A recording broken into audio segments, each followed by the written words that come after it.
All right, let's jump right into a huge question. What really makes a company succeed? Is it some brilliant master plan from the top? Or is it something else? Today, we're going to dig into this idea of microfoundations. How all the tiny, everyday actions of individuals can actually build up to create massive company-wide results. So here's one way to look at it. The traditional view, right? Success comes from the top. You've got a brilliant CEO, a visionary board, a perfect 5-year plan, and everyone just executes it perfectly. It's a really neat, tidy, top-down picture. But is that really the whole story? Because then you have the flip side, the bottom-up reality. We're talking about the thousands of daily decisions, little interactions, and motivations of every single employee. I mean, from the engineer who's solving some complex bug to the salesperson building a relationship with a client. Could this be where success truly comes from? That is the central puzzle we're going to try and solve. Okay, so here's how we're going to break this all down. First, we'll look at strategy's big puzzle. Then we'll check out the tools for seeing all the different levels and for getting the full story. After that, we'll see what kinds of new questions we can answer, and finally, how all this helps us build better businesses. First up, strategy's big puzzle. Researchers call it the micro-macro divide, and it's a huge challenge if you're trying to understand how companies actually work. And I'm sure anyone who's worked in a big company has felt this. There's the official strategy that gets announced in some big meeting, and then there's what people actually do day to day. And bridging that gap is so crucial. Because if the plan on paper doesn't connect to the people on the ground, how can you ever really know what's driving performance? And that brings us right to our key concept for today, microfoundations. It's all about getting really granular. It's about seeing how individual skills, decisions, and interactions, how they all add up to create those big company-wide results we see, like profit and market share. It really is the bridge across that micro-macro divide. So, how in the world do researchers actually build that bridge? Well, they use some pretty powerful tools. And the first one is all about seeing the big picture and the tiny details, all at the same time. The first tool is called Multilevel Modeling, or MLM for short. And think of it like this. It's like a revolutionary camera.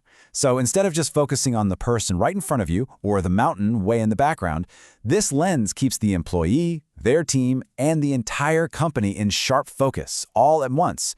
This lets researchers statistically see how all these different levels are influencing each other. Now, this multi-focus lens, it works in two directions. First, it can measure the top-down effects. This shows us how the company's culture, or its pay structure, or its big policies, how all that stuff influences an individual employee's motivation and their daily work. But, and this is the real game changer, it also precisely measures the bottom-up effects. This is how the collective skills, habits, and decisions of all the individuals combine to shape the entire company's performance. For the first time, we can scientifically measure both sides of that coin. It's huge. So MLM is great. It shows us what's happening across all the different levels. But to truly understand the why behind it all, well, for that you need a different kind of tool. You need the detective's kit. And this tool is called mixed methods research. The detective analogy is just perfect. I mean, a good detective doesn't just rely on the DNA evidence, right? No, they also interview witnesses. They listen to their stories to get the full picture. And that's exactly what mixed methods does for business research. It combines two kinds of clues. On one hand, you've got your quantitative data. That's the numbers, the spreadsheets, the hard metrics that tell you what happened. And on the other hand, you've got your qualitative data, the in-depth interviews, the case studies, the stories that reveal why it happened. So in practice, here's how it might go down. A researcher might first use all the numbers to find the highest and lowest performing companies in an industry, and then they do the detective work. They go inside those companies, do deep interviews, observe things firsthand, and uncover that rich human why behind the performance gap that, the numbers alone could never explain. Okay, so we've got these incredible tools, this multi-focus lens and this detective kit. So what? What's the big payoff here? Well, it means we can finally start asking much deeper, way more meaningful questions about how businesses actually work. For example, researchers can now ask things like this. How do the personal emotions of key people, feelings like dread or excitement or even anger, how do those things actually influence a company's biggest strategic moves? We can now connect these micro feelings to these macro outcomes. It's wild. Or think about company culture. We talk about it constantly, right? But where does it really come from? It doesn't just appear in an employee handbook. Using these methods, researchers can actually trace a company's routines all the way back to the specific individual interactions where they first started. And we can get even more sophisticated. Think about this.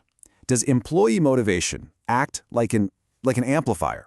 So if you have two companies with equally talented people, well, the company with the more motivated individuals get dramatically better results from that exact same talent pool? Now, we can actually test that. And all of this leads us to our final and honestly our most important point. This stuff isn't just some fascinating academic exercise. No way. It has profound implications for anyone who wants to lead or manage or just build a more successful organization. The goal here is totally practical. When leaders understand the specific micro-behaviors and interactions that really drive success, they can stop focusing on vague initiatives and they can start designing systems and cultures that actually nurture what matters from the ground up. So if you remember just one thing from all of this, let it be this: the very best strategy connects the plan to the people. A brilliant plan is totally useless if it doesn't align with the daily, motivated actions of everyone in the organization. That's where the real competitive advantage is born. And we'll leave you with this question to think about for your own team or your own company. What micro-behaviors right now are shaping your macro future? The answer might be a whole lot more powerful than you think.